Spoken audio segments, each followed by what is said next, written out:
무슨 학교예요? 이거를 밝혀도 되나요? 아니, 서울인가요? 지방인가요? 아, 지방이죠. 지방. 네, 저 지방 경주 출신이라 그냥 조사하면 다 나올 오늘 강남작가 세미나 1차시 진행하겠습니다. 오늘 다룰 책은 김준만의 강남작가 2 책이고 PPL가. 이기성 의원님과 사랑하님이 발제를 써주셨습니다. 그 차례대로 본인이 그냥 돌아가면서 할까요? 저는 제가 진행을 하려 했어요. 제가 근데 이게 승환만 괜찮으면 그 내용을 얘기하다가 결말 부분에서 얘기가 좀 갈리거든요. 승환의 그 발제 주제하고 제 맺는 말. 그래서 제 맺는 말을 들어갈 때 이제 제 거를 살짝만 얘기하고 그 다음에 승환 거 얘기하고 그래서 승환 발제문으로 자연스럽게 넘어가서 승환 그 뒤에 있는 질문을 할 때 같이 대답을 제어하는 거 괜찮아요. 이걸 누가 썼죠? 그거 저요. 30분만 쓴 거. 네. 그러니까 정해 한 40분? 장난이 아니야. 30분만 뭐 이렇게. 근데 저는 솔직히 제 거는 안 해도 돼요. 좀 기성 씨가 훨씬 질문을 많이 써주셨고 근데 막 엄청 생산적인 질문은 아니에요. 질문이 오히려 제가 쓴 질문이 별로 현실적이지 않거든요. 일단 해보면 알겠죠. 시작하겠습니다. 들어가는 글. 제목부터 얘기할까요? 제 발제문 제목은 응답하라 1990년도 우리가 만들어야 할 한국입니다. 제가 할 만한 목소리를 조금 더 키우는 거 지금 말소리도 당신이 더 작은 거 같아요. 그렇긴 한데 키워야 들리겠지. 들어가는 글. 대략 한 달 전 성림과 저는 상속세에 대한 이야기를 나누었습니다. 저는 당시 그 얘기를 할 때 상속을 해줄 재산을 가지는 경제적 여력은 개인의 능력으로 인한 것이고 재산을 상속해주는 것은 개인의 자유이니 크게 문제될 것이 없다. 그러나 빚의 상속과 호적의 순인을 매겨 재산을 차등 지급하게 되어 발생하는 문제는 우리가 고쳐야 할 사회적 구조의 오류다. 라는 얘기를 했습니다. 네, 저는 당시 능력주의가 불평등을 낳는다는 생각을 전혀 하지 못했습니다. 하지만 이 책을 읽고 나서 고학력, 고학벌로 대표되는 그 능력이라는 것도 고소득 기득권층에 상속되는 재산의 일부이며 이로 인해 교육, 정치, 경제, 다방면의 불평등이 존재할 수밖에 없다는 점을 깨닫게 되었습니다. 네, 이러한 불평등을 극복하려는 움직임이 전혀 없던 것은 아닙니다. 예시로 짧게 요약을 하자면 월스트리트 점거 사건을 예시로 들 수 있는데요. 하지만 이 운동의 한계점은 1%와 99%로 나뉘는 프레임을 가지고 운동이 진행이 되었다는 점입니다. 실제로 미국에서는 상위 10%보다 상위 1%에 집중되어 있는 그 소득이 훨씬 높은데요. 그 반면에 한국은 1%보다 상위 10%, 20%에 집중된 소득이 비율이 훨씬 높기 때문에 한국 사회를 바라볼 때는 1%대 99%라는 프레임이 아니라 20%대 80%라는 사회 구조를 인지하고 바라보아야 한다고 말을 할 수 있습니다. 또한 저자는 그러한 사회의 모습에 주목하면서 가형성 편향 문제와 도덕적 우월감 문제를 극복하고 진영을 초월하여 민생을 돌보는 정치 방향을 기대합니다. 이런 이야기를 하면 늘 떠오르는 생각이 있습니다. 이전 오픈 세미나에도 참여할 때 비슷한 생각을 했지만 이 발제를 해서 크게 변화를 줄 수 있을까, 도움을 줄 수 있을까라고 생각을 하지만 저는 오히려 이 발제 맺은 말에서도 다시 한번 얘기를 하겠지만 20대인 우리가 바로 이 문제를 해결할 수 있는 주체가 되어야 한다고 말을 할 수 있습니다. 그러면은 이거 혹시 다른 사람한테 읽는 거 부탁해도 되죠? 네. 그러면 우리 사회자님 먼저 이거 첫 문단 읽어주세요. 20%인데 80% 사회. 우선 우리는 왜 사회가 이렇게 양극화되었는지에 대해 간단히 알아볼 필요가 있습니다. 그 양극화 과정에서 무슨 일이 있었는지 알아보고 어떤 정책이 중하층 인생에 도움을 줄 수 있는지 생각해 볼 수 있겠죠. 먼저 IMF 사태를 얘기해 보겠습니다. 예전까지는 고도성장을 하면서 고정자본의 수익률 보다는 노동 생산성의 증가가 경제 성장 비율을 더 높았기 때문에 소득이 고르게 분배되었고 저소득층과 저소득층 사이에 중산층이 빼곡하게 자리할 필요가 있었습니다. 그러나 IMF 사태로 인하여 우리나라 산업이 경제 수주를 당하다시피 했죠. 그 결과 과고용화에 의한 평등의 붕괴가 일어났고, 이는 중산층 붕괴로 이어져 대부분의 중산층이 안정된 직장에서 밀려나 자영업자가 되었습니다. 그런데 이 자영업자들 대부분이 사업에 실패하면서 그대로 빈곤층으로 들어가 양극화가 심해졌습니다. 한편 중산층에 일조한 세계적 보편성으로는 저숙련 노동자의 과잉 통역과 ICT 기술의 발전을 줄 수 있습니다. 2000년 직후 인도와 중국에서 세계 경제로 편입된 저숙련 노동자는 약 10억 명으로, 이로 인해 우리나라의 저숙련, 저부가가치 제조업이 큰 타격을 입고 많은 실업자를 낳게 됩니다. 반면 이와 동시에 ICT 기술 발전으로 인하여 반도체 분야와 같은 상황은 큰 성공을 거두게 되고 소득 양극화에 불이 붙게 되었습니다. 네. 다음 문단에 이제 짧게 요약을 하자면은, 그래서 이런 IMF 사태로 인해서 양극화가 심화가 되었고, 이후 발생한 이제 노무현 정부 때 부동산 정책 실패나 이제 2008년 이명박 정부 때 발생한 임원 사태로 인해서 우리가 그런 중산층에서 빈곤층으로 밀려난 이런 저소득층을 구제를 할 수 있는 방안을 따로 마련하는 데 실패를 하였고, 양극화가 점점 더 심해져서 지금과 같은 20%대 80%의 사회에 이르게 되었다는 걸 얘기할 수 있을 것 같아요. 네, 그 다음 문단을 이제 정아 씨가 한번 읽어주시길 부탁드릴게요. 여기서 우리가 주목해야 할 점은 따로 있습니다. 한국의 상위 1%의 소득 집중도는 12.97%로 높지만 미국의 17.45%보다 낮은 반면 한국의 상위 10%의 소득 집중도는 48.05%로 소득 불평등이 심한 미국의 46%보다 높게 나왔습니다. 그리고 이 상위 10% 집단에는 세금, 국가 독점, 국가 규제, 민간 독과점 등의 존재가 많은데, 이들은 실제 생산성이 높은 존재들이 아닌 정부의 특혜성 지원과 과보고, 그리고 부실한 조세제도 등 법과 제도의 불공정성에 대부분 기인하는 존재들이라 시장 경쟁을 초월하여 양극화를 촉진합니다. 게다가 고위공직자 절반이 상위 5%의 부자라는 점과 OECD 통계를 참고하면 한국의 공공부문의 임금, 연금, 복지와 고용 안정성이 지나치게 높다는 점을 알 수 있습니다. 이는 2000년에 IMF와 함께 양극화에 영향을 주었던 한국의 경제 특수성인 지대의 과잉 통제 및 관리와 연결됩니다. 이 문단에서 OECD 통계 이제 뒤에 참고 자료도 있지만 이거를 잠깐 설명하고 넘어가자면은, 여기서 보면 다른 나라에 비해서 복지 지출의 퍼센테이지가 현저히 떨어지는 걸 확인할 수 있을 거예요, 한국이. 그래서 이만큼의 떨어지는 복지 지출 비용만큼 한 10% 정도 되죠. 이것이 어디로 갔느냐. 그래서 한국이 다른 이제 GDP 대비 정부 수입, 국민 부담률도 비슷한데 이 10%가 공공부문으로 이제 빠져나갔다는 거를 이제 얘기를 할 수가 있고, 그래서 사실 그 20%대 80%로 나뉘는 이 계층의 사실 벌어들이는 소득은 똑같고 거의 50대 50이라고 볼 수 있거든요. 사람 수는 20대 80이지만. 그래서 이게 50한테 착취하는 약간 이런 형태가 되고 있는 거예요. 실제 그 위에 공공부문으로 지출하는, 나가는 돈이 많기 때문에.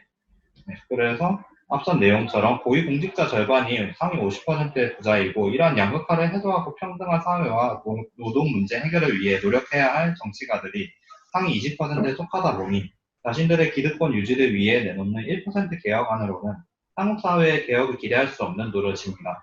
이제는 우리 모두 1%대 99%의 프레임을 벗고 20%대 80%의 사회 구조를 인식하고 여기서 기인하는 불평등을 해소해야 할 필요가 있습니다. 네, 그래서 첫 번째 질문입니다. 소득으로 인한 이러한 20대 80의 사회 구조는 교육 분야에서 마찬가지로 불평등을 낳습니다. 경험해본 불평등의 사례가 있다면 공유해봅시다. 그리고 이를 어떻게 극복할 수 있을까요? 라는 질문인데요.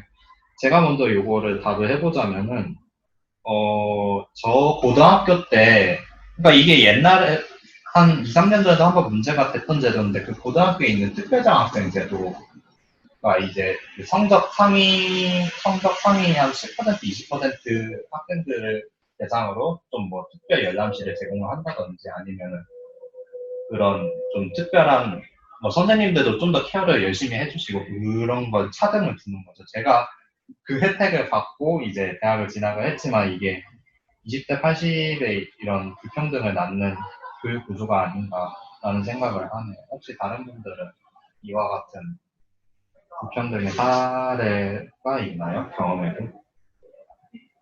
그 심화반은 소득으로 인한 불평등이라기보다는 그 능력주의의 평등.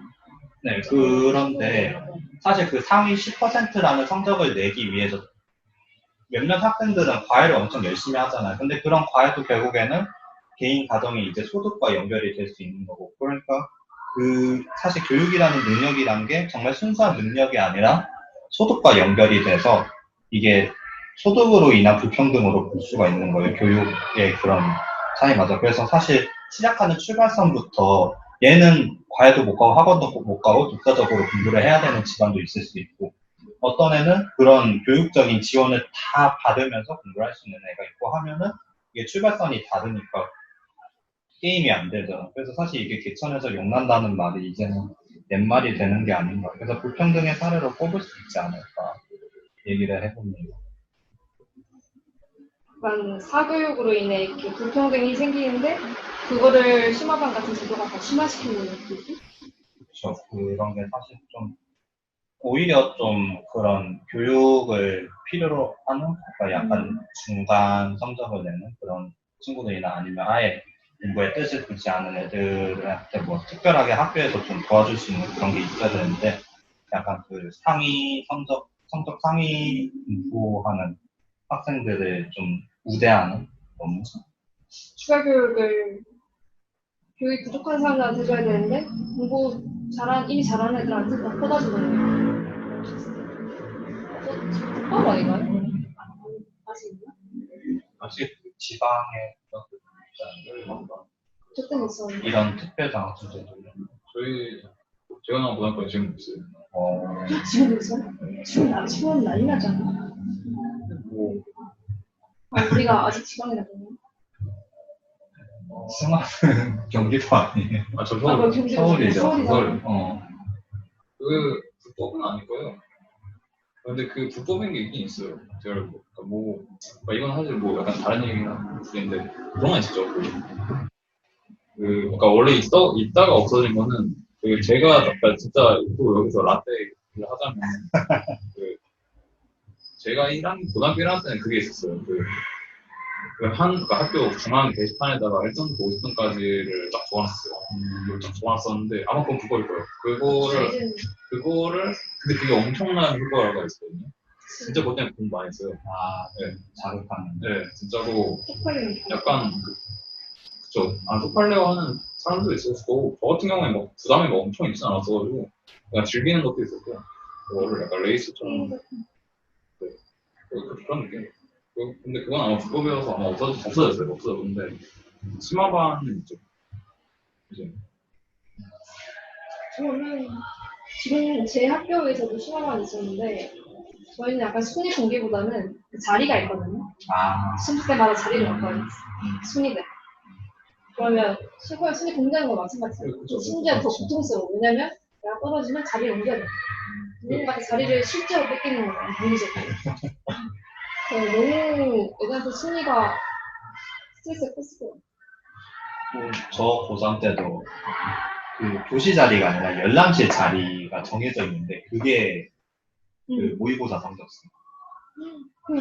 맞잖아 이게. 거의 한 200명 가까이 되는 학생들이 계속 자리가 바뀌는 거야, 한 달만. 전교생을 바꿔요? 그 전교생이 같이 들어가는 그 큰 열람실이 있어요. 200명 들어갈 수 있는. 근데 그게 심지어 개인 수납 공간도 있는데 그 책상 위에. 그게 다 바뀌는 거야, 한 달마다. 100명씩 막 자리가. 진짜 불편하다. 진짜 대단한 학교였어.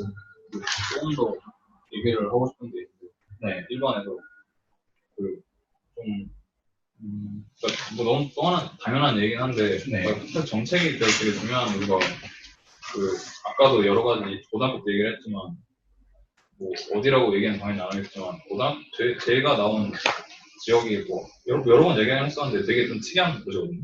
진짜 저희 그 지역을 A, B, C로 나눌 수 있는데 A에서 C로 갈수록 잘 살아요. 그러니까 이제 뭐 부모의 소득 대칭이 올라가고 집값도 올라가고 전반적인 그런 사회적인 계급이랑 대칭이 올라가는데 똑같이 그에 비례해서 그 성적이 정확하게 이렇게 나왔거든요. 저희 지역은 지금도 그런 지역인데 그게 좀 원래 그게 되게 심했다가 어느 정도 해소가 되었던 게 그 원래 고등학교를 뺑뺑이로 안 돌리고 지원하게 하다가 뺑뺑이가 생긴 날부터 그게 좀 어느 정도 좀 완화가 됐다는 말이에요. 그런 걸 봤을 때 확실히 좀 정책을 어떤 걸 하느냐가 중요하고 그리고 또 이번에 또 문제가 됐던 게 정시랑 수시 중에서 이제 뭘 확대를 하냐 그 문제였는데 그래서 개인적으로 좀 제가 알기로는 통계적으로는 수시가 좀 더 좀 불평등을 완화하는 것으로 알고 있는데 그래서 이번에 정시가 확대되는 게 되게 좀 중요한 문제가 아니었나 싶었는데 좀 너무 쉽게 흘러갔던 것 같아요. 좀 개인적인 아쉬움이 있는데 이런 좀 뭔가 어떤 정책적인 게 그래서 되게 중요하다는 거 뭔가 그냥 얘기하고 있는 저 이 말까지 하면 좀 길어질 텐데 수시와 정시에 대해서 한번 지인하고 얘기를 나눈 적이 있어요. 이번에 정시가 확대되는 것도 그렇고 이제 그런 대학 교육도 사실 지금 이제 2030년까지 세계가 진짜 한 메커니즘의 대학 교육을 만들겠다고 약간 그런 방향성이 있잖아요. 그래서 그거에 맞춰서 정시 비중이 느는 건가 싶기도 하고 그래서 근데 이게 정시가 비중이 느는 게 과연 이 경제 소득 차이로 인해서 그 교육의 질이 다르게 받는 아이들의 그런 교육적 불평등을 해소할 수 있는가에 대해서는 저는 그래서 그 불평등을 해소할 수 있는 결국 최종적인 방법은 수시라고 생각을 해요. 근데 수시의 똑같은 학생 그 기록부에 똑같이 성실하다 해도 그 기준이 다르잖아요. 그냥 그 선생님들이 적어주는 말 그런 게 뭐. 그래서 그런 거를 좀 보완하고 수시를 좀 더 객관적인 수치로 나타낼 수 있는 학생들의 그런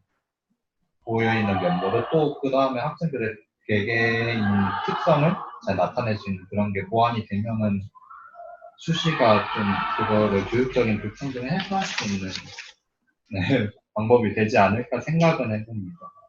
좀 얘기를 했었어요. 생기부 다 각자 자기가 썼나요? 생기부. 저는 제가 요거 적어주세요. 그러니까 쌤이 기본적으로 적어주는 게 있고 요거 적어주세요 하는 것도 있어요. 저 아예 제가 썼어요. 쌤이 써오라고 해서. 말투만 쌤이 바꿨어. 정말 이거 쓰면서도, 와, 왜 하는 거지? 그러니까 이게 지금 저희 둘끼리도 지금 생기부 적는 그게 다르잖아요. 이게 사실 객관화될 수가 없는.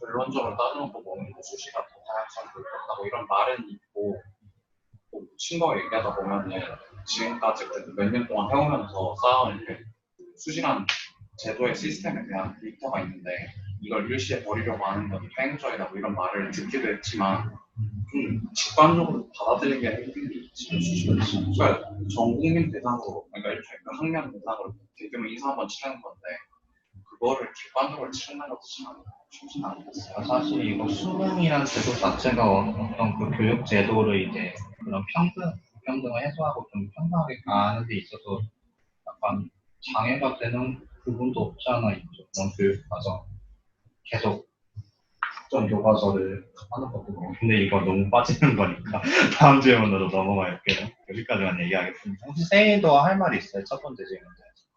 몇 번이죠? 지금 1번 내용 끝나고 Q1 보고 있어요. 두 번째. 수시, 정시 얘기도 그렇고, 그러니까 교육 분야에서 불평등을 해소하는 게 굉장히 중요한 사회적 과제인 게 맞는데, 교육이 불평등 해소를 위해서 존재하는 건 아니잖아요. 그러니까 교육은 늘 더 잘 가르치기 위해서 존재하는 거거든요.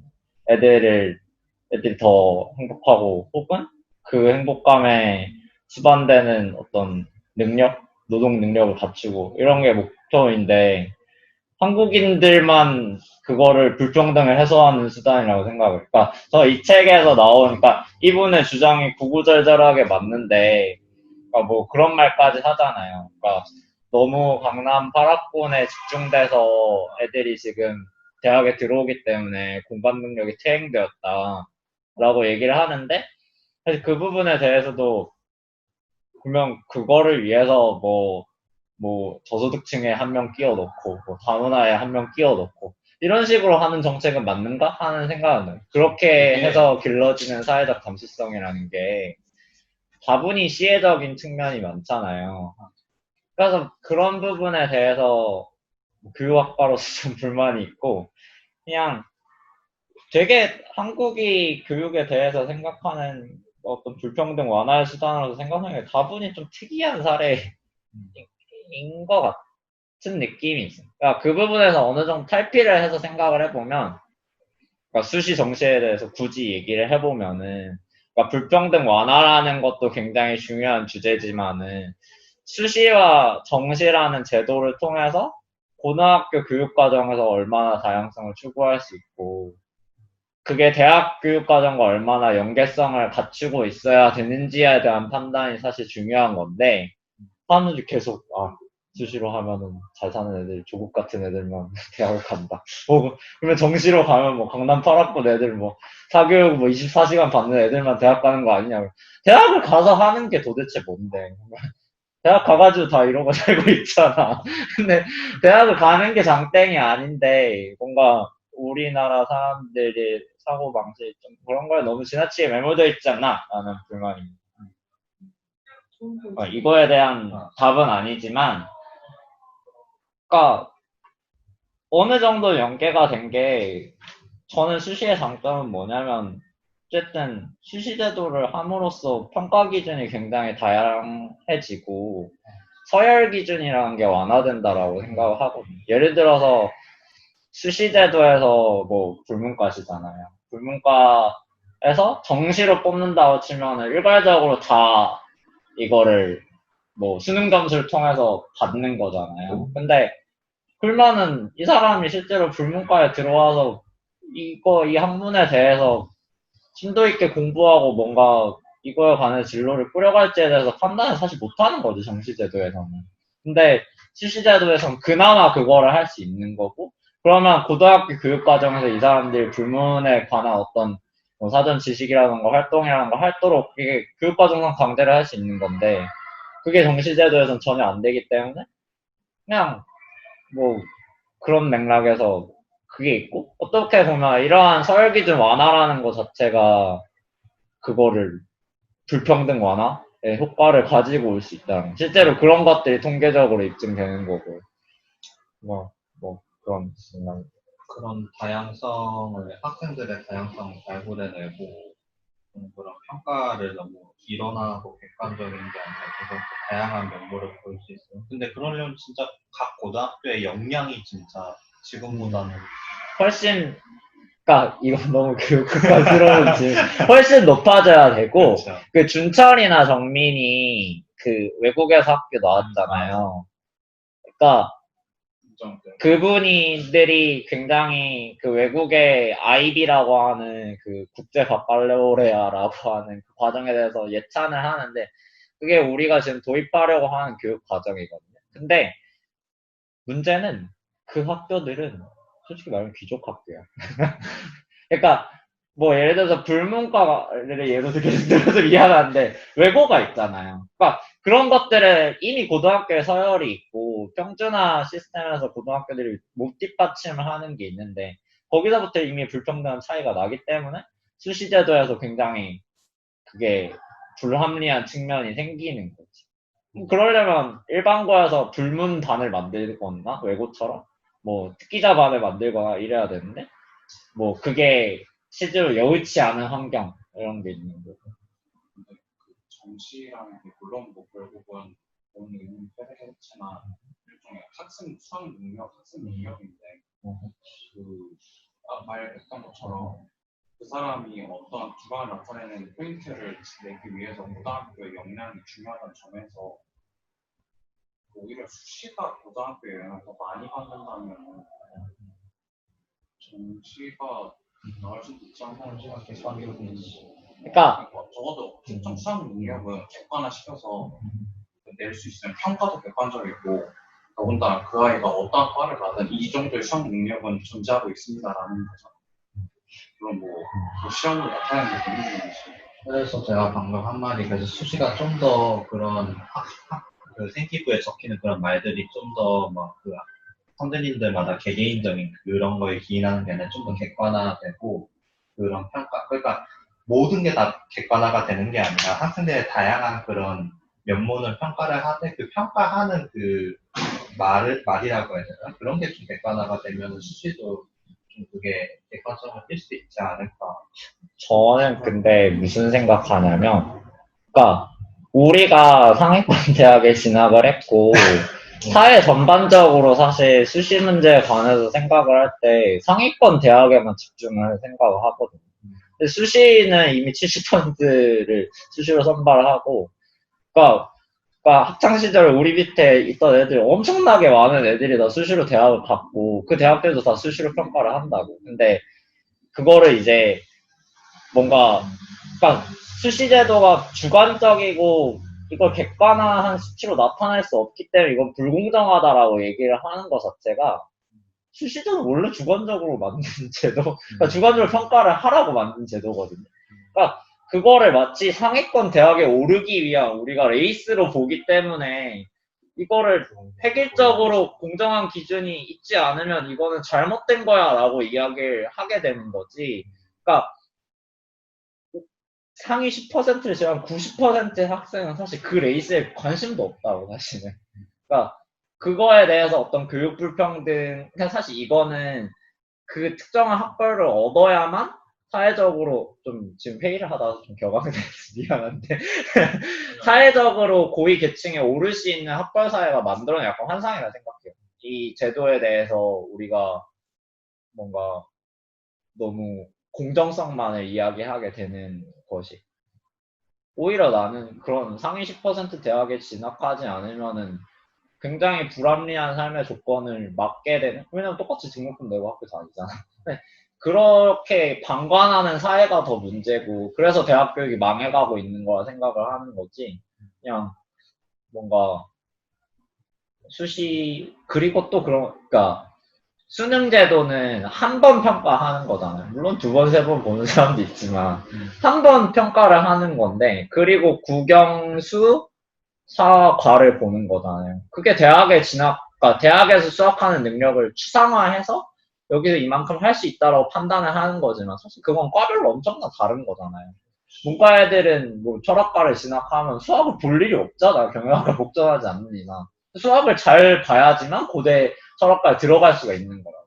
그러니까 그게 그러니까 저는 한 번 보고 자기 수학 능력과는 관계없는 것들을 보기 때문에 최저 기준이라는 거를 제도상 설계를 했다 생각을 해요. 얘가 여러 가지 5개의 영역 중에 뭐 수학이 좀 모자랄 수는 있지만 객관적으로 봤을 때 국어랑 영어를 잘하니까 얘는 그 대신에 그리고 철학에 대해서 뭔가 많이 했어. 그러면 얘를 철학과에 충분히 얘는 들어올 수도 있겠구나 라고 판단하는 것과 얘가 국영수 사과를 완전히 막 거의 엄청 잘했어. 물론 이렇게 공부를 잘하는 사람은 우리가 백날 철학을 보는 거보다 6주 만에 마스터를 할 수도 있어요. 그러니까 하지만 내가 그러니까 대학 관계자라면은 이 사람을 그러니까 수시를 뽑는 게 더 합리적이라고 생각을 해요. 저는 대학 정책을 보면.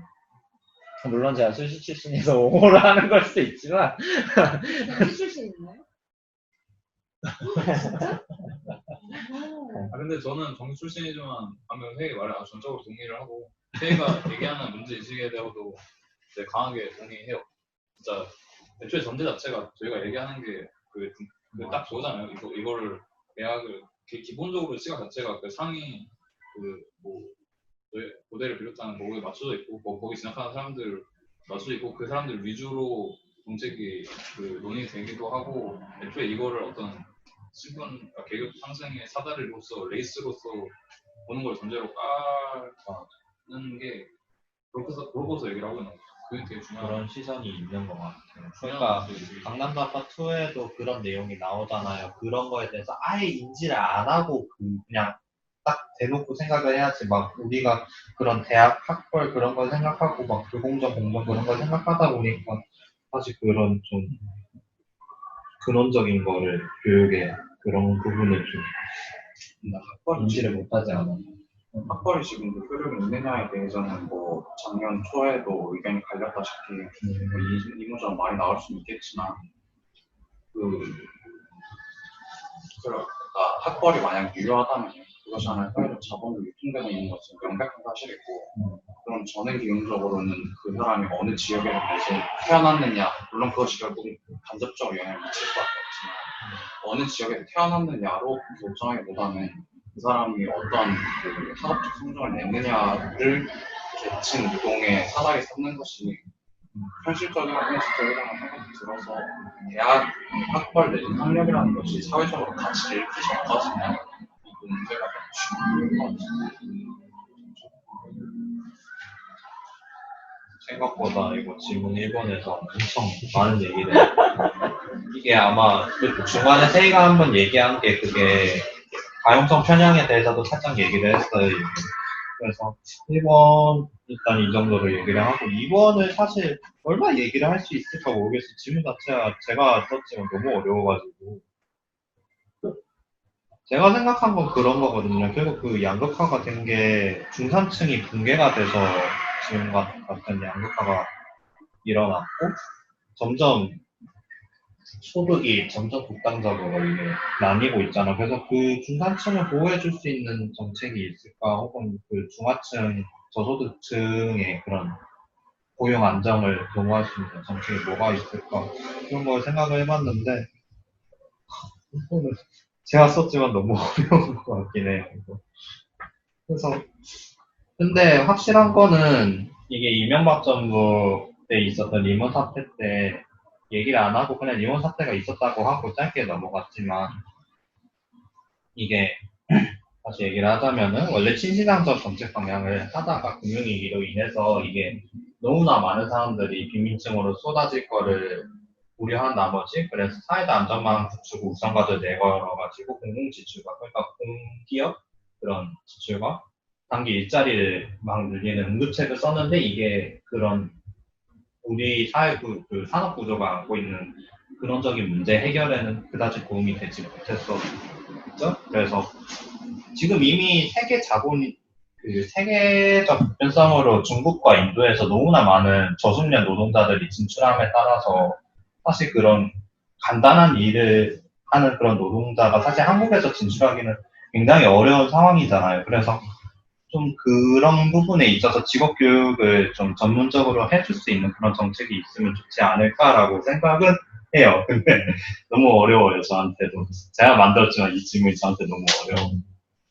되게 중요한 질문인 것 같아요. 그리고 방금 기성이 얘기한 것도 하나의 답이라고 생각해요. 중요한 답이라고. 그래도 제가 이 질문을 썼는데 아무것도 생각 안 하고 오는 거는 좀 그런 것 같아서 답을 가져오긴 했는데 좀 그렇네요. 넘어가겠습니다. 2번. 위에서 말하고 싶은 거 있는데 있으면 얘기하시면 돼요. 가장 심혈을 기울여야 하는 정책이 무엇이 있을까라고 하는데 네.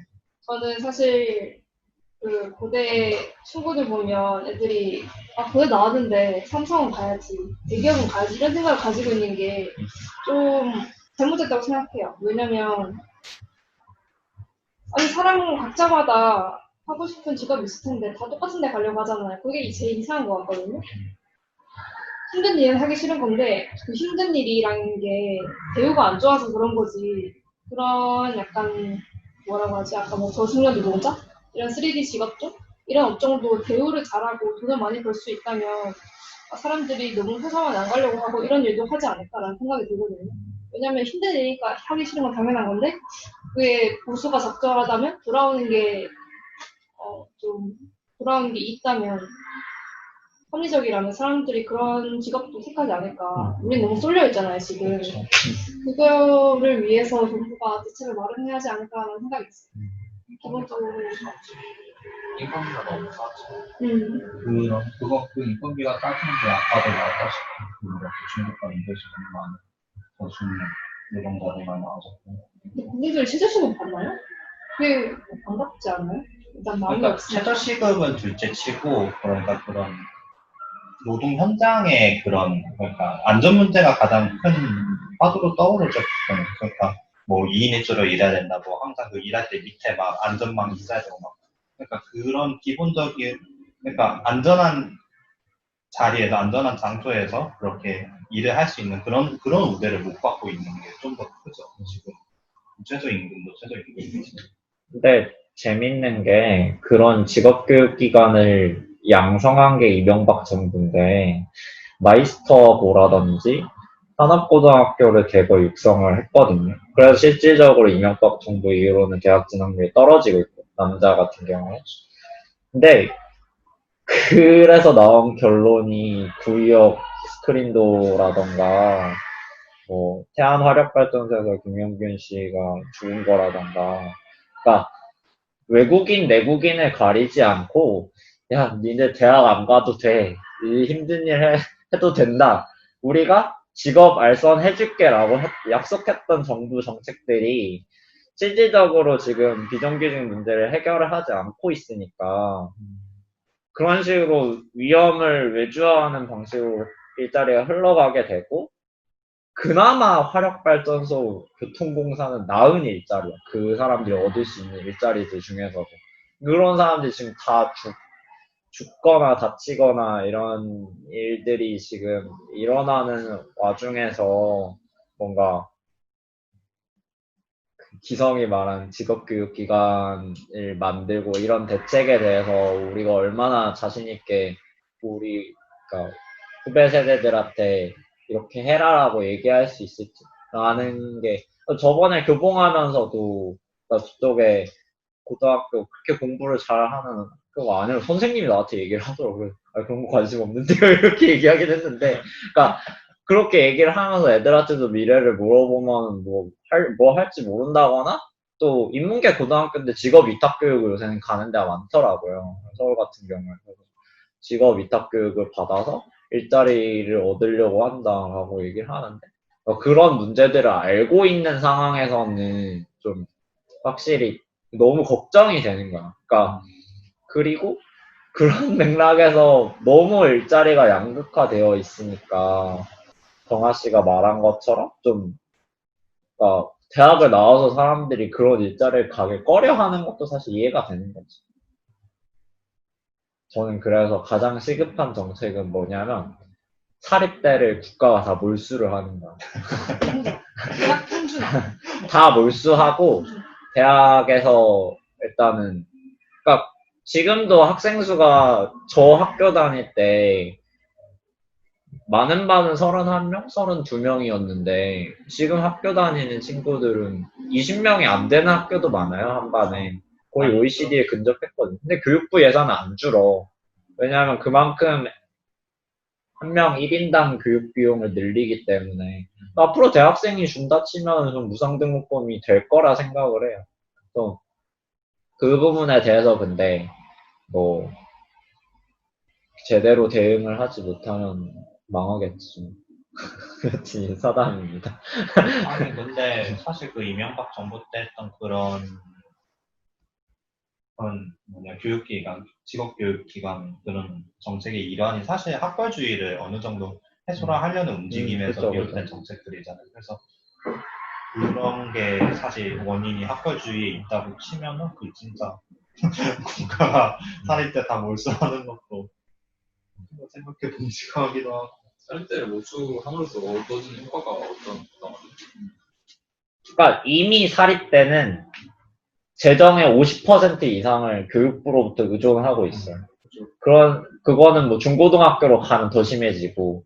그러니까 우리나라가 너무 교육을 뭐만 하면은 뭐 입시에서 평등, 뭐 그런 얘기를 하면서 통장 사립대는 자기들 마음대로 하게 놔둔단 말이야. 말이 안 되는 거지 사실. 입시 정책은 규율을 하면서 그거를 재정이나 뭐 교육 정책은 지들 마음대로 하게 놔두겠다는 게 일단 말이 안 되고 무상 등록금을 하려면은 어느 정도 대학이라는 게 공공성이 마련돼야 되는 거라서 아마 그런 방향으로 가게 되지 않을까? 그리고 어차피 대학이 많이 망할 거라서 앞으로 해야지. 망할 것 같아. 그래 필요한 대학은 사람이 충분하면 대학이 이제 망하면 지방은 이제 더 인구가 적어지고 다 떠나고 경산 이런 데 있잖아요. 대학도 있어. 거기 다 사람도 없어지고. 그래서 고대가 경주를 이전해야 고대니까 개성으로 이전. 통일까지 또 다음 그걸로 넘어가도 될까요? 그러면? 여담인데 약간 숭실대가 그래서 통일코인을 타는 게 숭실대가 원래 김일성 종합대학이 숭실대의 전신이거든요. 그러니까 진짜요? 김일성 종합대학의 아, 정신이 숭실대지. 그러시겠다, 왜냐면 그러시겠다. 숭실대 만든 네, 조만식 멋있다. 선생님이 평양에서 민족운동하던 사람이에요. 제 얘기 통일. 고등학교 친구들 숭실대 가는 애가 2명 있는데 항상 저 얘기 뭐라고? 저 숭실대 그거 통일대는 건- 김일성 종합대학이 건- 있거든. 그걸 무슨 기념이라 건국기념 건학기념? 건학기념 통일이야? 북진 통일이야? 권하기념이? 뭐, 이거를 대학교가 없어지면 거기서 나온 교원들은 진짜 부끄러운 하나 들고 나가는 거 같아요. 아니 근데 진짜 뭔가 철학학교 있으면 대학을 나오면 할 일이 없어요. 근데 대학이면 반을 준다 치자. 그럼 거기는 참 이건 진짜 여담인데 막그릇 하나 들고 나간 애가 동현의 회칙 거기서 당신이 회칙 들고 튀어나오는 거 그게 딱 생각이 드네. 뭐라 해야 되나. 지금부터 영어 열심히 배워야 돼. 그거 인문계. 뭐 하실 거 뭘 열심히 배웠는데? 영어를 열심히 배워야 돼. 외국어를 하나 할 줄 알아. 아, 배우 있습니다. 지. 여튼, 네. 그래서 그 다음 주제로 넘어가겠습니다. 첫 문단 제가 읽을게요. 네, 강남좌파 그리고 진보와 보수. 이 강남좌파 책의 제목이 강남좌파에 대해서 얘기할 차례입니다. 이거를 어느 정도 요약을 하자면 결국 강남좌파는 이제 진보적 성향을 띠고 있는 이 상위 계층이라고 말할 수 있고 여기서 이제 가용성 편향이라는 개념을 또 숙지를 하셔야 되는데요. 가용성 편향은 인간이 생각하고 판단을 내릴 때 주로 휴리스틱에 의존하기 때문에 생겨나는 것으로 되어 있는데 결국 이제 개개인에게 친숙한 고정관념, 관습 그리고 이전에 가지고 있었던 경험들에 근거해서 자기가 생각하는 대로 그거를 바라보는 여기서 그래서 아까 전에 저희가 얘기했던 공감 능력 그 얘기를 할 때 가용성 편향이 얘기가 됐었어요.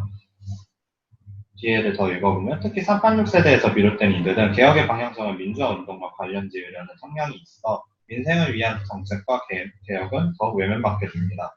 대표적인 사례로 앞에서 언급한 노무현 정부의 4대 개혁 입법입니다.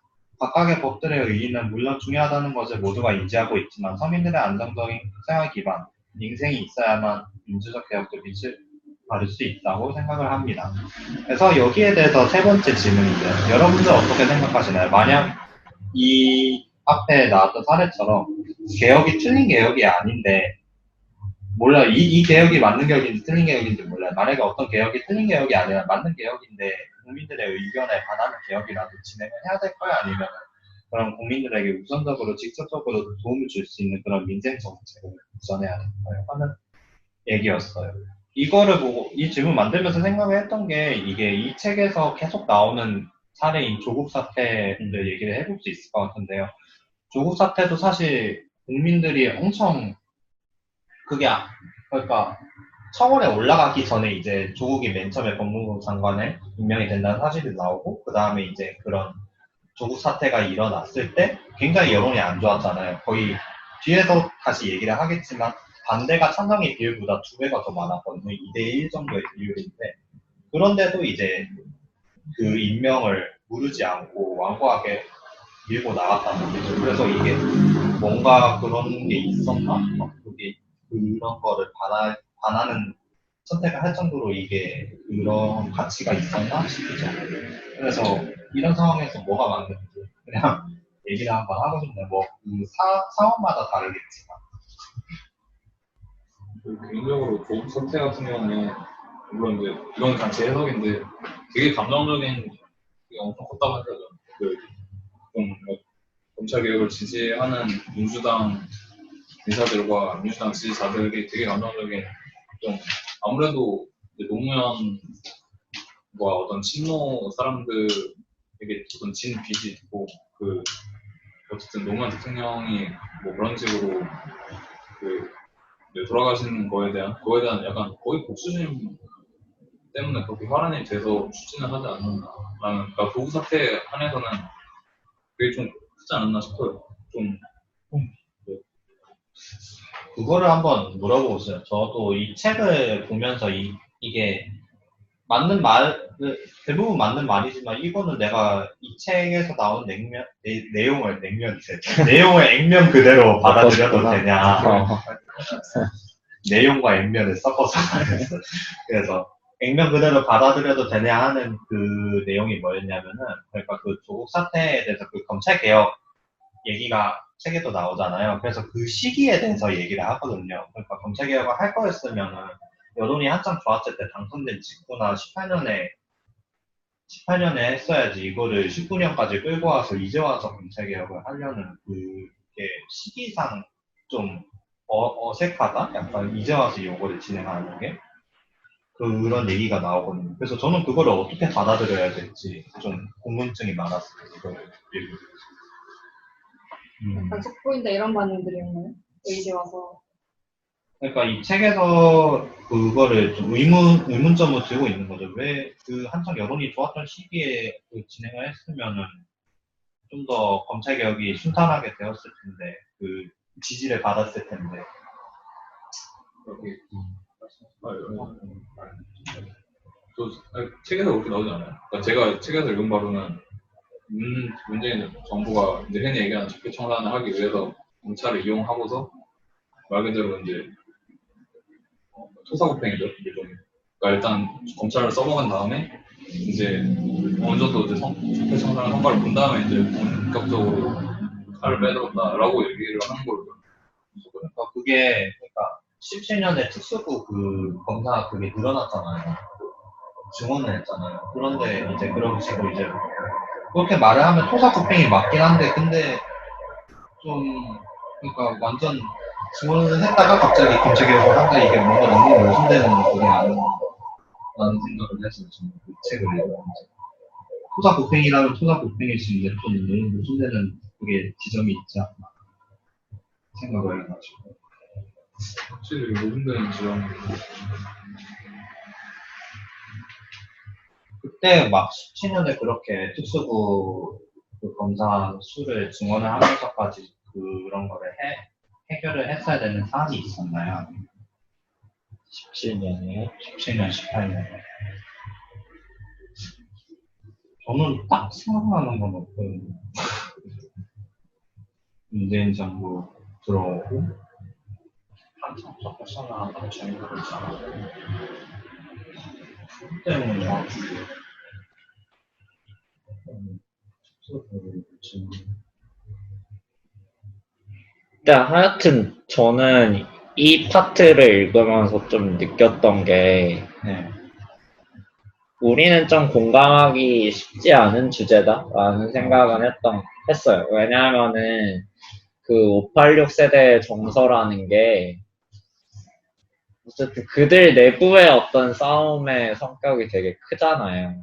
그 운동권들끼리의 어떤 그런 알력도 있고 해서 우리가 이 주제에 대해서 좀 공감하기는, 그러니까 어느 쪽도 사실 공감하기는 좀 쉽지는 않겠다라는 생각은 들었어요.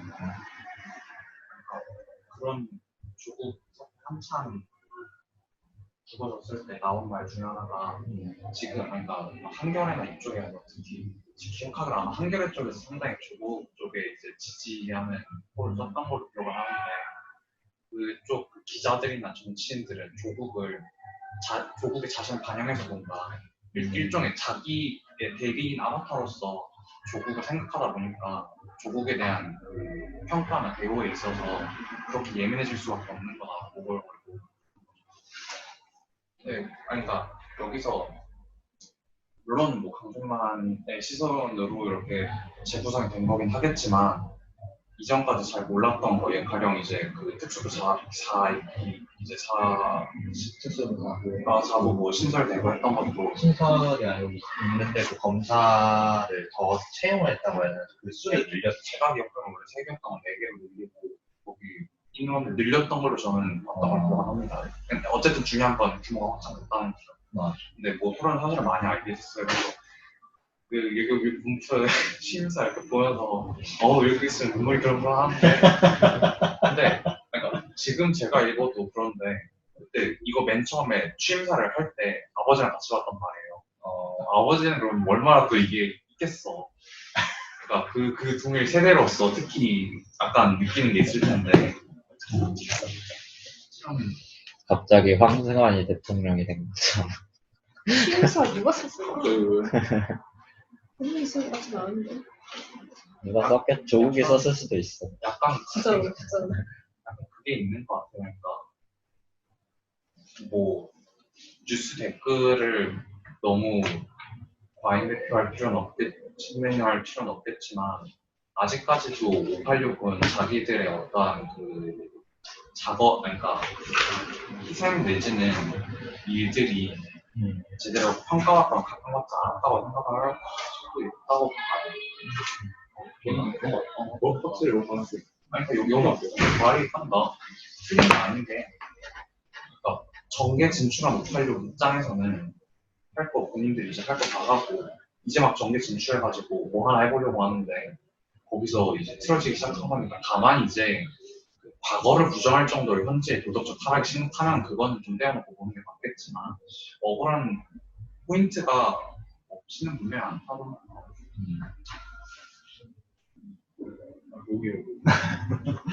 그러니까 사실 이 주제는 저희가 개인적으로 이 세미나에서 다루기 어려운 주제라는 생각을 하는데 짧게 그러니까 제가 제 생각을 그냥 뭐 얘기하면은 진짜 그냥 흔히 얘기하듯이 괴물과 싸우다가 괴물이 된 것 같아요. 맞아. 그런 얘기를 많이 하죠. 암기에 휩싸였다. 586의 심정을 이해하는 거라기보다는, 그러니까 조국이 왜 그렇게까지 했는가 그 부분을 보는 게, 이건 집안이 엄청 짱짱한 집안이잖아. 왜 굳이 그렇게까지 의대를 보내려고 했는가? 법대를 보내고 그런 것들도 생각을 해보면 좋을 것 같고, 그러니까 그렇게 하면서 어쨌든 자기는 사회주의자라고 이야기하는 사람들이 굉장히 많은 거거든요. 그 세대에는. 물론 도덕성 기준이 지금이랑은 많이 달라요. 그때는 그 사람들이 20대 시절에는 위장전입이라던가 뭐 논문 표절이라던가 이런 게 크게 문제가 되지 않은 시절이라서. 근데 도덕성 기준 자체가 다른 건 맞는데, 그러니까 왜 그렇게까지 해서 계층인 재생산을 하려고 했고, 그게 왜 어떤 교육을 통해서 매개가 되었는가에 대해서 생각해 볼 필요는 있는 거지. 되게 단순하게 그냥 자기가 되게 의대랑 국대랑 보고 싶어 하지 않을까라고 생각했거든요. 그 자식이. 네. 하긴. 기억이 안 나는데. 조미. 저 종민. 종민 씨가 그렇게 하고 저는 그냥 단순하게 그렇게 생각했어요. 본인이 되게 가고 싶어 하지 않았을까. 명예를 보고 싶어서. 일단 저는 아까 어제 586 공정을 봤는데 지금에 있어서 그러니까 물론 의제 설정이 잘못된 것도 있긴 있는데 그런데 노무현 대표의 주거법을 폐지 못한 게 잘못이냐 이러면은 전 그건 아닌 것 같고 그보다는 이제 부동산 문제라던가 최저임금법이라던가 그러니까 당위만 놓고 정작 그거에 대해서 후속 조치 아무것도 생각을 안 하면은 당위도 없는 거지. 그러니까 저는 그런 책임을 물기는 그냥 일을 못한 거지 이거는. 그러니까 의제 설정을 잘못해서 망했다고 이 소리를 하는데 그냥 일을 못한 거 아닌가 전 이런 생각이 들어요 솔직히 말해서. 그러니까 소주성을 잘했으면 문제가 없었어요. 물론 뭐 말처럼 쉽진 않겠지만. 근데 소주성은 의제 설정이 문제였습니까? 그게 아니라 그냥 못한 거 아닐까라는 생각도 드는데 근데 뭐 경제명 정책은 누가 봐도 힘들다고는 하죠. 쉽게 말하면 힘들겠죠. 확실히 뒤에서도 다시 얘기를 할 거지만 아니, 이게 또 얘기해야 돼? 조국에 대해서? 아니. 그러니까 조국 우리 1년째 얘기하겠다고. 성민이 한 말이 이게, 그러니까, 요 진보 진영을 비판하는 이 책에서 여러 얘기 중에 이제, 현실과 동떨어지게, 말은 이제 번지르르하게 이거 해야 된다 정책을 내놓지만, 근데 현실적인 문제에 부딪혔을 때 그런 부작용이나 그런 걸 막을 수 있는 그런 게 있어야 되는데, 뒤에 이 법이 어떻게, 이 정책이 어떻게 효력을 발휘할까, 그거를 생각을 안 하고, 그렇게 실속 없게 만들어 놓는 게 확실히 문제가 있는 거죠. 네. 그래서 이게 사실 그 다음 문단의 얘기를 거의 땡겨와서 한 느낌의 이 조국 사태에 대한 얘기예요. 그래서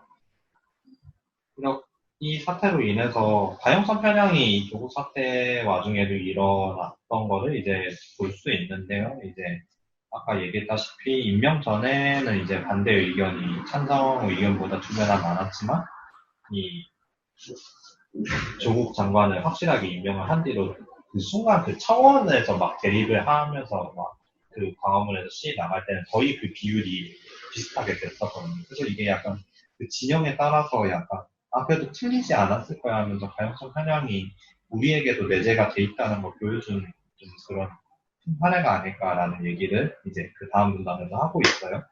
네, 그래서 정치계에서 이렇게 가용성 편향에 젖은 정치인들이 내놓은 정책은 현실적인 문제에 직면하게 되었을 때 이것도 아까 한 말이에요. 문제를 극복하지 못하고 다른 문제를 만든 사태를 초래하곤 하였습니다. 대표적으로 꼽을 수 있는 정책들로는 이 책에서 나온 로스쿨 시간강사법 비정규직 문제 등이 있습니다. 하지만 이를 오로지 강남좌파의 잘못으로 떠넘기는 것은 다시금 가용성 편향에 젖은 생각일 것입니다. 더 이상 가용성 편향에 젖어 상대 진영을 틀린 것으로 분조하고 현실에서 동떨어진 정책을 부르짖는 것은 정치인들이나 서민층에 속하는 우리들이나 저지르지 말아야 할 행위인 것입니다. 네, 그래서 이제 네 번째 질문이 가용성 편향에 젖어 보수나 진보 정책을 지나치게 부정하거나 긍정한 사례들이 있다면 얘기해 봅시다 라는 질문인데요. 저는 이거 그냥 가장 대표적인 게 제가 17년에 학교 들어왔을 때 그때 막 엄청 이제 박근혜 탄핵으로 말이 엄청 많았고 이제 대선 때 제가 홍준표에 대한 그런 정책이나 그런 거 진짜 거의 고려를 안 하고 그냥 문재인이냐 안철수냐 그거를 보시면 했던 거 같아요. 그래서 누구 찍었어요? 말해줄 수 없는 비밀선거 아닙니까? 비밀 선거는 다 계급 투표를 막기 위한 수순인데. 그렇죠. 또 그런 사례들이 있을까요? 혹시 얘기를 할 수 있는 게 있습니까? 근데 이번 준연동형 비례대표제 이것에 대한 자세한 내막은 앞으로 나오겠습니다만 일단 결과만 따져봤을 때 당위가 좀 앞선 케이스 그러니까 당위가 앞섰단 말은 좋지 않아요. 당위가 있는데 구속 조치가 안 따른 법안이 아니었을까라는 생각이 듭니다. 그러니까 어느 정도 만들기 전에 예상이 됐던 문제라고 들었던 것 같은데 현대 쪽에서 그걸 바로 판단을 내리지도 않고 이상하게 순간 이렇게 정의당 의견서 시작하고 양분을 해버렸는데 이거는 그러면 후속 조치가 좀 안 따르는 케이스로 삼을 수 있지 않을까. 과연 그럴 수 있었겠나 싶긴 하지만 거기까지 가긴 할 수도 있죠. 지금 이쪽 박사거든요. 네, 그럴 수 있죠. 그러니까 정의당을 얘기하는 거예요? 그러니까 왜냐면 정의당 쪽에서 이렇게 소수 정당 늘리겠다고 적극적으로 추진했어요. 민주당이나 정의당 입장에서. 그건 뭐 민주당 조언을 시켰지. 정말 아직도 그 선거 결과가 참 믿기지 않아요. 소중한 세대. 누구의 경우? 그 가용성 편향이 그러니까 근데 제가 이해한 걸로 근데 비슷하긴 해요. 가용성 편향이 그 어떤 꼭 자기 정치적인 진영에만 국한된 것 외에도 그냥 자기가 속한 계급이나 어떤 계층 그것까지 포함된 개념으로 그런 이해를 했는데 그거는 되게 많은 것 같아요. 개인적으로는 되게 엄청 그렇죠. 작용하는 게 많은 것 같고 사실 솔직히 보수나 진보 정책에 지나치게 긍정한 사례는 뭐 엄청 많죠. 엄청 많고 항상 그렇지 않나요? 그러니까 되게 진짜 진짜 그런 거예요. 그 팔이 안으로 붙는다고 작년에도 전화 딱 그 얘기. 조국 사태 때 그 저는 안 나왔거든요 집에. 안 나왔어요. 왜냐면 나가기 그렇고 그런 거고. 그러니까 분명히 정대가 많은데 그렇다고 가서 참여할 수는 없는. 나는 판단에 유보하자는 입장이야. 나는 굉장히 조심스러워. 그런 거 저도 그렇겠죠. 그러니까 그런 것도 있고 뭔가 그런 것? 뭐 저번에도 얘기했지만 왜 한국에서 진보와 보수의 의견이 유시민과 박형준의 의견으로 대치가 되는가? 라는 한 명은 교수고 한 명은 떼돈을 버는 작가잖아요. 전 보건복지 장관이고 그런 사람들의 의견이 너무 과잉대표 되는 거죠. 그러니까 과잉대표 되기 때문에 오히려 진영 논리에 사람들이 휩쓸리기 쉬운 것 같아요. 그러니까 책에서도 나오는데 그 화력발전소에서 죽은 김영균 노동자가 의 문제와 박근혜 탄핵의 문제가 나는 가까운 문제라고 치면 나는 김영균의 문제와 시민들에게 가까운 문제라고 생각하거든요. 박근혜는 물론 굉장히 큰 잘못을 했죠. 근데 굉장히 거시적인 주제잖아요. 근데 거기에 몇백만 명이 운집한 집회를 할 수 있는 한국이라는 나라가 김용균 집회를 할 때 1000명도 모이지 않는다라는 거는 그러니까 시민들의 정치의식이라는 게 과잉대표되어 있는 어떤 농객들이나 어떤 계급들에 의해서 저는 그게 여기서 말하는 20% 엘리트라 생각하는데 그 사람들에 의해서 너무나 과잉대표되기 때문에 그냥 이야기 되지 않는 거죠. 80%의 사람들의 삶이라는 게. 그리고 이야기 되지 않을 뿐더러 그게 너무나 당연하기 때문에 딱히 큰 불만도 없어. 나는 되게 별로라 생각해. 그게. 그거 자체가 별로라. 가용성 편향이긴 하지. 자기 문제와 직접적으로 그게 안 돼 있으면 관심 안 가고. 여기서 왜 그 미디어에 대한 얘기 나오잖아요. 그렇죠. 미디어에서 그냥 어떤 사람이 정치적 얘기를 하는 거 보고 내 편이다 싶으면 그 사람 얘기를 그대로 받아들여서 딴 데서 그런 얘기 한다고 해요. 같이 아빠거든요. 유튜브를 그렇게 보는데 특정 유튜브만 봐요. 그래서 그거 보고 그대로 저한테 얘기해요. 영남 지역 사람들이 공통된 고민이야. 우리 아빠도 맨날 그거 보고. 진짜 바야흐로 대 유튜브 시대라. 근데 이번에 총선을 딱 지고 나서 인정하시더라고. 아, 자기 그동안 잘못 생각했다. 왜냐면 포기를 하신 것 같아. 선거를 연달아 지니까. 이거 뒷부에서 하려고. 맞아, 이거 나도 할 말은 있지만 뒷부리에서. 우리 지금 늦었어. 이제 맞아. 마무리를 할 때가 됐습니다. 3번은 빠르게 진행할게요. 3번 도덕. 한 5번 그게 있는데, 사실 5번 질문이 있는데, 사실 이거는 그냥 내용 확인차 넣은 거예요. 사실 능력주의 사회가 빈부격차에 민감한 사회인 이유가 앞에도 한번 1번에서 살짝 얘기를 하지만 다양성 편향으로 인해서 우리가 능력에 잠시만요. 뭔 얘기하고 있지?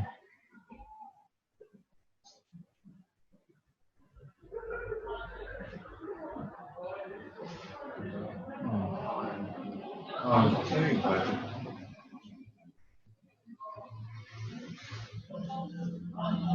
뭐 어디하고 계세요? 고민 중이고. 5번을 얘기하려고 했는데 제가 말을 생각해둔 게 있었는데 생각이 안 나서 어떻게 마무리를 네, 할까 이 말 자체에 대해서 코멘트 했대요. 네. 그, 최근에 통계가 나왔는데, 음. 2016년, 17년에 비해서 한국인들이 집회 시위에 관해서 생각하는 그거의 어떤 적절성? 예를 들어서 뭐, 정부에 반대되는 정책을 이야기하는 집회는 비토되어야 된다. 이런 식의 질문 굉장히 좀 극우적인 맥락의 질문이잖아요. 근데 16년, 17년에 비해서 한국인들이 그거에 대해서 긍정하는 비율이 더 높아졌대요. 더 높아졌대. 그리고 뭐 지나친 뭐 폭력을 부르는 지나친 집회 시위나 이런 것들은 근절되어야 된다. 이런 거에 대해서 응답하는 긍정하는 비율도 더 높아졌고. 그러니까 오히려 어떤 통치자에 대해서 긍정하는 어떤 문화나 집단이 이렇게 됐을 때 이게 진보적인 정부가 들어왔을 때 이거에 대해서 더 개인 생각을 할 것 같지만 그게 아니라 오히려 더 사회가 보수화되었다고도 볼 수 있는 설문조사 나온 거. 그런 것처럼 능력주의 사회라는 것도 능력에 따라서 무엇이든지 될 것처럼 이야기하는 게, 그러니까 그건 당연히 맞는 전제라고 할 수 있죠. 근데 그거에 대해서 좀 그거에 대한 허점들이 있다라고 생각하는 게 없어질수록 오히려 빈부격차라는 게 더 당연시되는 결과는 생길 수 있는 그런 맥락? 정리는 그래서 원래 하려던 얘기는 그거였어요. 능력주의 사회로 인해서 아까도 얘기했다시피 그 20%에는 고소득층이 이제 고학벌 고학력을 그대로 담습을 해가지고 그렇게 올라가는데 이 사람들이 얼마나 그 80%가 떠안고 있는 현실적인 문제에 공감을 해주겠느냐. 가용성 편향으로 봤을 때 그런 문제에 공감하기도 어렵고 현실적으로 그 문제를 해결할 수 있는 정책을 만드는데도 힘들기 때문에 빈부격차에 증가하는 사회라고 지적을 할 수 있다고 얘기를 하려고 했었어요. 그랬습니다. 그래서 3번으로 넘어갈까요? 3번이요. 도덕적 우월감이 주는 이성. 아, 3번. 그래서 제가 이거 일을 했었던 동아연합회 운의에서 레인덕이라는 말을 사용하곤 했었는데요. 무슨 뜻인지 다 아시죠? 그래서 저도 업무 시기 이거 분과장 시기 말해야 되니까 좀 그냥 대충 하고 임기 끝내고 싶다 이런 거를 했었는데 이거랑 완전 같진 않지만 이 맥락으로 한번 얘기를 할 수 있을 것 같아요. 도덕적 우월감. 앞서서 했던 활동이나 그 활동의 의도가 도덕적인 면허가 돼서 후에 이루어지는 도덕적으로 어긋난 행위를 정당화할 수 있는 감정을 도덕적 우월감이라고 할 수 있고요. 실현 정치권 주축 세력 중 586 세대죠. 386 세대 출신이라고 말할 수 있을 것입니다. 실제로 문재인 정부에 장착한 중 63%, 청와대 수석의 70%가 386 세대입니다. 하지만 이 386 세대가 기득권층이 되어 젊은 세대에게 민주화 투쟁 경력을 내세우는 한편 현실적인 문제를 해결할 정책을 내놓지 못하고 오히려 2030 세대는 이명박근혜 시절의 교육의 색이 선명한 세대로 비판하는 것은 내로남불이자 비선이라고 생각합니다. 민주주의를 쟁취한 그 조직력과 행동력, 사고방식은 대단하지만 쟁취하는 과정에 있었던 그들의 거리적인 권위주의적 사고방식은 지금까지도 이어져 오고 있습니다. 민주화에 대한 헌신, 진보적 가치들에 대한 자부심으로 이념과 사고가 다른 이들을 제격하는 것은 그야말로 도덕적 우월감이라 할 수 있을 것입니다. 그래서 6번 질문이 일상생활에서 도덕적 우월감이라 할 수 있는 상황 경험한 적 있나요? 이러한 도덕적 우월감을 빠지지 않기 위해서 스스로 어떤 노력을 할 수 있을까요? 라는 질문이에요. 아까 얘기했다시피 그냥 일상생활에서 저 레인덕도 비슷한 내용인가 생각도 들고 근데 그런 게 정말 있지 않나요? 그런 뭔가 일을 할 때 조별과제 같은 것도 내가 앞에서 이만큼 했는데 더 해줘야 되나? 막 이런 거. 그래서 좀 내가 마지막까지 그런 걸 최선을 다하는 건 아닌데 약간 스스로에게 변명하는 그런 게 좀 있지 않나? 나만. 약간 뭐 무관하되게 어려운 사례일 것 같긴 한데 저는 이런 도덕적 우월감 좀 옛날에 좀 늦게 썼거든요. 물론 지금도 없진 않지만 되게 옛날에는 이게 있었는데 그때를 생각해보면 왜 도덕적 우월감이 있었냐면 그 당시에는 스스로의 삶에 대한 불만이 되게 많았어요. 불만이 많았는데 그거를 좀 채울 게 필요했던 거예요. 어쨌든 그럼에도 불구하고 나는 뭔가 잘난 사람이고 삶에 불만이 있지만 그래도 좀 내 삶을 정당화하거나 그런 게 필요했는데 거기서 어떤 그런 좌파적인 그게 되게 좌파적이라는 게 되게 스펙트럼이 다양하지만 그런 거를 가지고 좀 우월감을 느꼈던 것 같아요. 그러니까 우월감이라기보다는 거의 약간 자기 위로죠. 이렇게 얘기해요. 그런 케이스 꽤 많을 것 같아요. 좀 예를 들어 그런 거죠. 인권 변호사가 됐어요. 근데 사실은 나 인권 변호사가 되지 않고 그냥 대형 로펌을 들어갔으면 훨씬 돈을 많이 벌고 훨씬 좋은 조건을 살았을 텐데 근데 그런 삶을 선택하지 않았기 때문에 그걸 포기한 거죠. 근데 그런 상황에서 도덕적 우월감이 생길 수 있죠.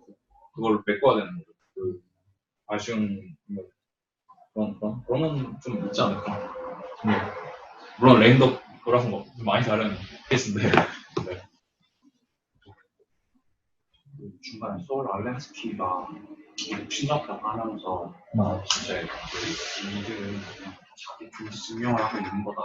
사회를 바꾸려고 하는 게 아니라 사회가 변화를 바라면 그렇게 할 수가 없다. 근데 되게 와닿는 말이긴 해요. 그러니까 스스로 반성하는 말이 예전에 스마니 힙스터 그 기사 올려준 거 진짜 재밌게 봤는데 페이스북이요? 페이스북. 아니 이거 말고 힙스터. 그 카톡 아마 카톡 단체 카톡에 그 재밌는 기사라고 힙스터 관련 얘기를 가져온 게 있었을 거예요.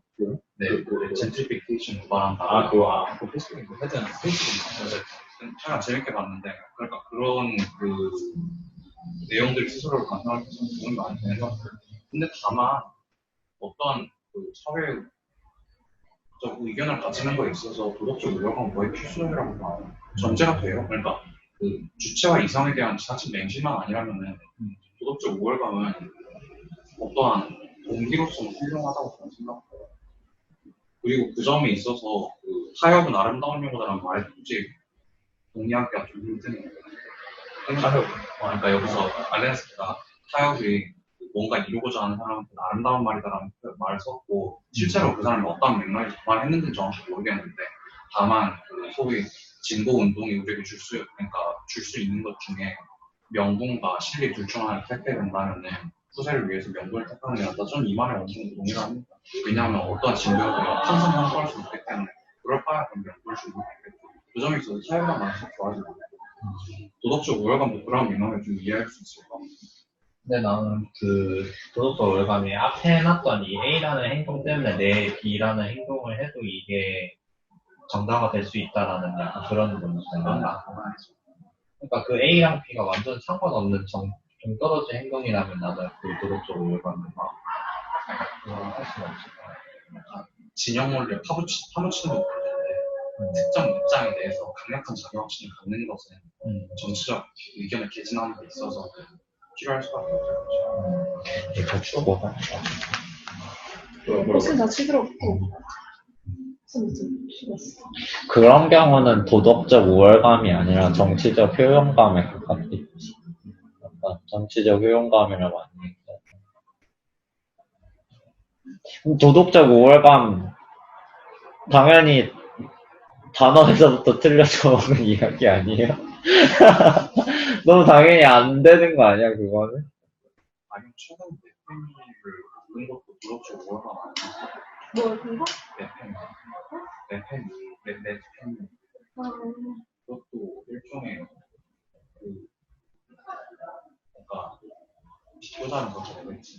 그러니까 일상의 간단한 행동으로 물건 사듯이 도덕적 우월감을 할 수 있다는 그것도 하나의 활동 중 하나. 그러니까 그게 폭발적으로 확장세를 가진 이유 중 하나를 맞을 수도 있겠지. 뭐 그 이전에 이제 뭐 그 불완전 그러니까 불공정한 사회 구조 내지는 뭐 이런 것들이 당연히 소만이 되겠지. 근데 참, 저는 그런 생각이 드는 게, 그러니까 사람이 무슨 계기로 그러면은 불이한 상황에 대해서 나서게 되는 걸까? 라는 고민이 드는 거야. 그러니까 값싼 도덕적 우월감에 대해서 우리가 비판을 하려면 우리가 어떤 진정한 도덕적 행위에 대해서 얘기를 할 수 있는 거잖아.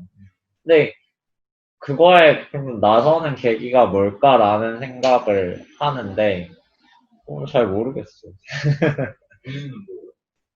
본인은 저는 뭐 그런 지도 되게 오래되기도 했고 모르겠어요. 나 자신에 대해서 해명을 잘 못하게 되기도 하고 뭔가 시간이 지날수록 이게 자꾸 소수화되고 약해지고 하다 보니까 내가 어떻게 뭔가를 하게 된 행위들이 보편적인 계기가 아니라 굉장히 특수한 배경에 있는 거 아닐까라는 생각을 많이, 이거 약간 사담이긴 아닐까라는 생각을 하게 되더라고요. 근데 그러면은 많은 사람들이 하지 하는 것들은 어쨌든 필패잖아. 필패인 걸 뭐하러 하냐고. 그냥 그런 생각이 드는 거야. 근데 뭐 순수한 도덕적 생애를 이끄는 게뭐 별개의 감정이 있는 것이 아니라 그냥 도덕적 우월감인데. 우리 성선설 성악설까지 아니 그게 아니라 그러니까 내가 이 상황에서 이런 판단을 하고 적어도 이런 판단을 하지 않은 당신들보다 내가 낫다고 생각한다. 그게 없으면 그게 어떻게 솔직히 그 정도의 감정이 없으면은 어떤 게 행동 원리가 될 수 있을까 하는 생각을 해요. 나는 근데 그렇게 생각하지는 않는 게, 예를 들어서, 페미니즘을 예로 들면은, 그, 노동자들 집회를 가요. 집회를 가면은, 노동자들이 굉장히 빠른 말 할 때가 있거든. 그러니까, 흔히 말해서 그거를 여성을 성적 대상화하는 발언을 할 때가 있단 말이야.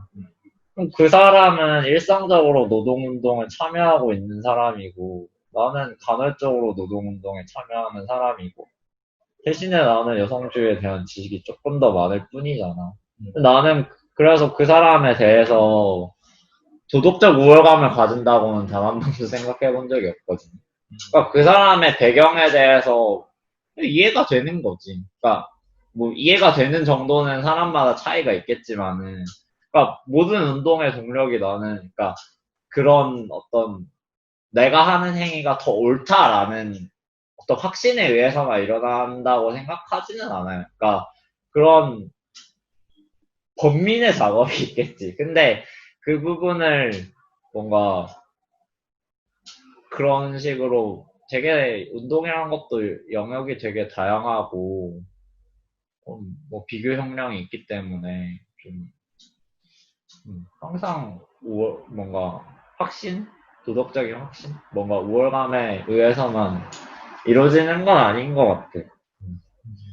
지영 예전에 아니 뭐 정확한 인식들이긴 하지만 좀 유용하다고 보는 게 사람은 그러니까 개인의 중심을 보는 사람이 있고 사회를 중심으로 보는 사람이 있는 것 같아. 이기적이다 이타적이다의 문제가 아니라 어떤 현상을 관측했을 때 그래서 거기서 내가 뭘 할 수 있는가를 생각하는 사람이 있고 내가 어떻게 하는 것이 옳은가에 대해 생각하는 사람이 있고 근데 조금 다른 각도에서 어떻게 하는 것이 사회에 가장 도움이 되는가를 생각하는 방식이 있는 것 같다라고 했을 때 생각보다 그 말에 저는 공감이 가던데 근데 그 점에 있어서 어쩌면은 특히 이런 도덕적 면허가 소위 대의론과 조직 보이론의 유산으로서 대를 위한 소홀한 자기 합리화를 거친 판단이었다면은 그러면은 그 도덕적 우월감 내지는 자신을 중심으로 생각하는 사고 방식이 적어도 그러니까 무익하다고는 생각하지 않아요. 왜냐하면은 어떠한 일이 진척됐을 때 그렇기 때문에 소를 안 하는 새끼가 자기 존재 증명이라고 비꼬았던 것에 대해서 마냥 나쁘게 생각하고 싶지 않은 게 자기가 스스로한테 기대하는 특정한 윤리적 어떤가를 추동해서 하고 거기서 일이 틀어져가지고 안 될 것 같다 싶으면은 빼는 게 그게 그 사람의 윤리성을 보존하는 게 아니지. 우리가 흔히 많은 모순을 관찰한다면은 그중 일부는 그런 거 아닐까. 지영 얘기했던 그거는 거의 차단이 돼버렸지만 되게 흥미로운 주제였는데 개인적으로 사실 이건 지영이 있을 때 얘기해야 되는데 이건 저 되게 중요한 주제였던 것 같아요. 그 대성집에서 얘기를 했던 그러면 넘어갈까요? 그냥 이거 뒤에 대의론과 조직 보이론도 비슷한 얘기를 했으니까 바로 맺는 말을 가도록 하겠습니다. 지금의 기득권층인 386 세대는 앞서 얘기했듯이 조직력이 강하고 도덕적 우월감에서도 현실적인 정책을 내놓지 못하고 있습니다. 그들에 비하면 1990년대 세대들은 조직력도 약하고 연대도 약합니다.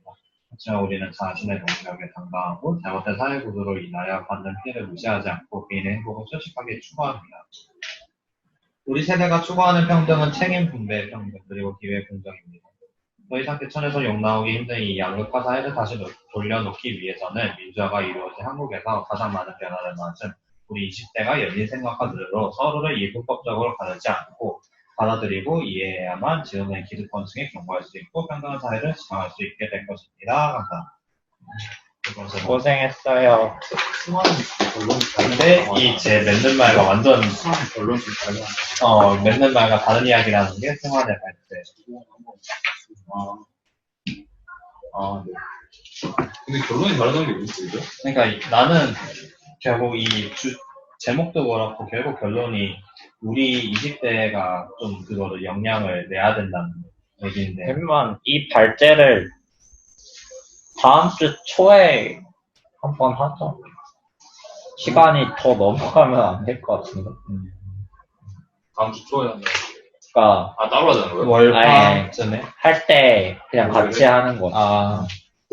그러면 중간쯤 가는. 하는데 한번 그거는 다음 주 발제 나온 걸 보고서 하면 될 것 같아요. 이건 좀 이제 저희 개인적인 고민을 약간 나누는 그런 느낌이라서 이 책을 보면서 좀 어떤 네, 짧게 설명을 하면 그냥 20대가 희망이다 뭐 이런 식으로 얘기를 했는데 책에서 과연 그럴 수 있나 싶기도 하고 진짜로 좀 되게 좋은 말을 많이 이제 책에 써주시긴 했지만 솔직히 무슨 말인지 알겠는데 과연 우리가 어떻게 해야 될까라는 고민이 좀 많이 들어서 그래서 썼죠.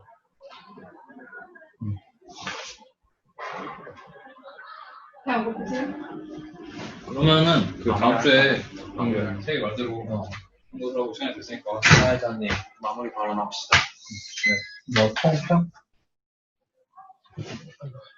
그래서 제가 이제 발제자로서 얘기를 해본다면 사실 좀 그냥 쓴 지문인데 생각보다 더 생산적인 지문이 됐던 것도 있고 뭔가 얘기를 더 하고 싶었는데 제가 역량이 부족해서 얘기 많이 못한 지문도 있고 또 만족감과 아쉬움을 동반하는 그런 발제가 됐네요. 근데 나는 제가 그래도 이거를 좀 제대로 써보겠다고 원래는 그래서 제가 다른 책도 산 게 있잖아요. 그래서 그거를 같이 읽으면서 좀 내용을 충실하게 준비를 하려고 했는데 제가 중간에 생각이 바뀌었어요. 이게 원래는 그런 얘기했던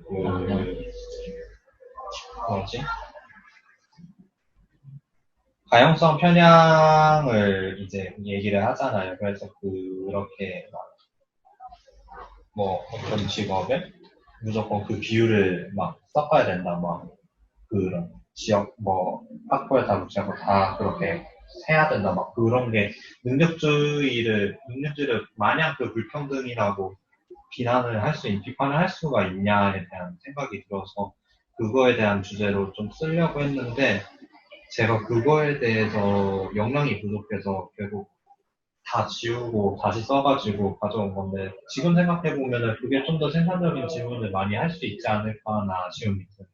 그래서 좀 더 또 공부를 해야 된다 하는 생각이 또 많이 배워요. 또 한근현 단골 멘트잖아.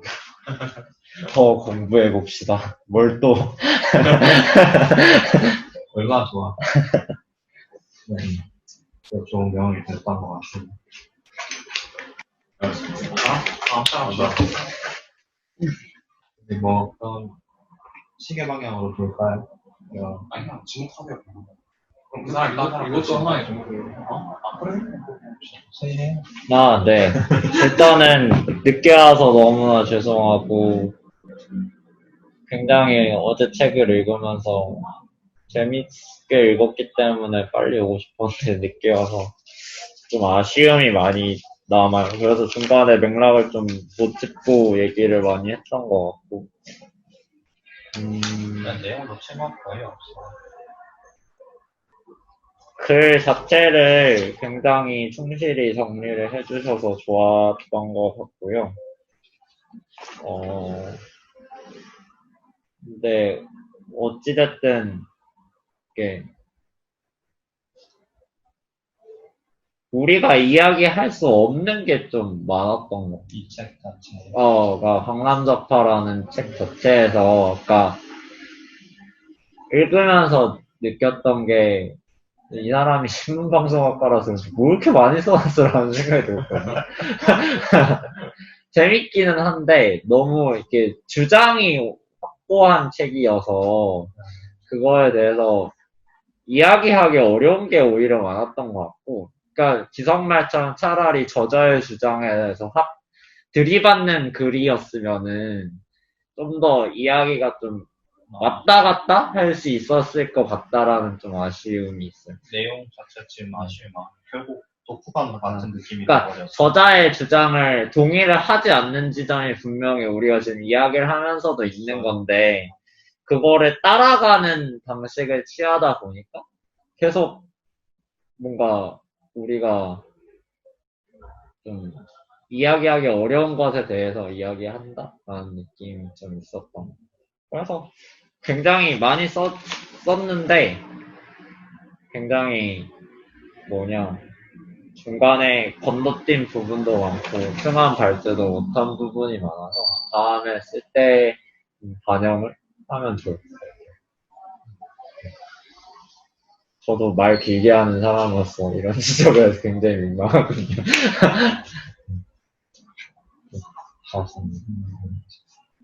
저는 배고프고 뒷얘기는 스토리가 건너가면서 얘기하고요.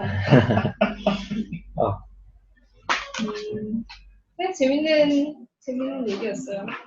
그 중간에 보면 우리가 세대 교체 시간이 해결해준다고 나오거든요. 세대 교체가 결국 일어나고 나면 그때는 대부분의 문제가 해결될 것이다라고 나오는데 저는 그 말이 너무 공감해요. 제가 아빠 설득하는 것보다 10년 더 살다가 세대 교체 이루어지는 게 더 빠르다고 생각해요. 맞아. 그것도 맞다. 그 시간이 해결을 잘해주긴 해. 근데 가만히 있으면 안 되고 우리가 이렇게 계속 토론하고 뭐가 맞는지 틀린지 공부하는 게 전제는 되겠지.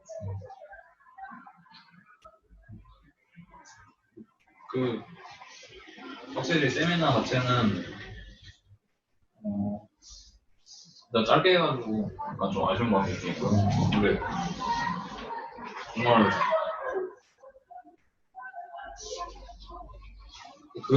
저도 그 고민은 있어요. 그 세미나에 대해서 세미나에서 저희가 무엇을 얘기하는 게 옳을까라는 고민이 되게 많은데, 세미나를 통해서 저희가 무엇을 좀 도출을 낼 수 있어야 될지 그거는 사실 좀 고민이 들고, 네. 그냥 단순하게 그냥 서로 그냥 느낀 점을 나누는 것도 저는 좋은데, 그것도 되게 재밌는데 그걸 넘어서서 확실히 우리가 좀 세미나를 통해서 무엇을 만들어야지 어떤 결론을 낼 수 있을까? 어떤 얘기들을 좀 사회적으로 의미가 있는 얘기들 어떤 걸 할 수 있을지는 좀 사실 고민은 항상 있는 것 같아요. 근데 얘기는 되게 재밌었어요. 그리고 되게 재밌는 주제들이 되게 많이 나왔던 세미나였던 것 같아요. 맞아.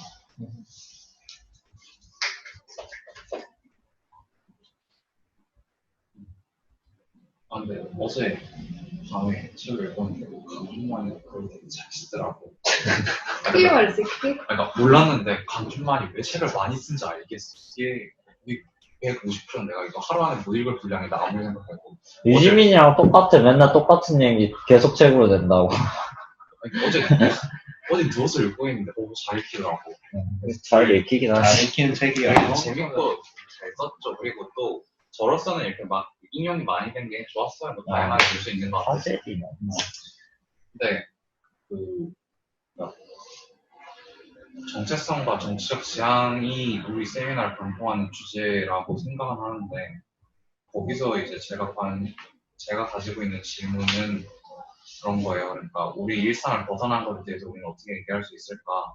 가령 20대 남성이 그 여성 내지는 퀴어에 대해서 어떻게 말할 수 있을 것이며 내지는 그 강남에 살고 있는 소위 진보가 노동자의 삶에 대해서 어떠한 말을 할 수 있을 것인가. 타인의 경험이랑 어떻게 불가능성일 수도 있고 아니면은 그냥 이 자체가 경험의 물질성에 공감한다고 이런 걸 수도 있는데